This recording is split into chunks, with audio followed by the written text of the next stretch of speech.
যদি কারো মা বাবা পরলোকে গমন করে তবে বৈষ্ণব সেবা না হওয়া পর্যন্ত দেবতা ঘরে প্রবেশ করা যায় না, এমনকি গীতা স্পর্শ করা যায় না, তা কতটুকু সঠিক জানতে চাই।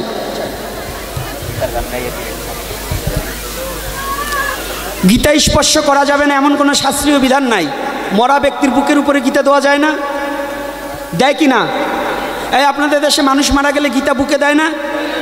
তো মরাটার উপরে গীতা দিলে না তাজাটায় গীতা ছুঁইতে পারবে না, এটা কোন ধরনের ধর্ম? এই বেয়াদবের দল,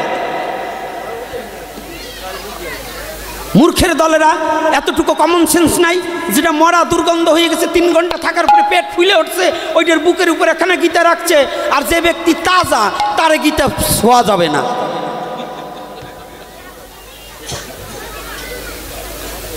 এই কোন ধর্মের মধ্যে পড়ছে বাবা বলুন?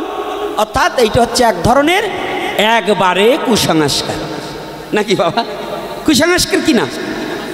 তাহলে কি গীতা স্পর্শ অশৈশ অবস্থায় মা বাবা মারা গেলে আপনি গুরুদশা অবস্থায় আপনি গীতা পাঠ করবেন প্রতিদিন মা বাবার জন্য, যে গীতা পাঠ করবেন আর গীতা মাতার কাছে প্রার্থনা করবেন ভগবান কৃষ্ণের কাছে, যে আমার বাবা যদি জেনে না জেনে কোনো অপরাধ কর্ম করে থাকে, তুমি কৃপা করে তোমার চরণে সমস্ত অপরাধ ক্ষমা করে তোমার চরণে একটু স্থান দাও।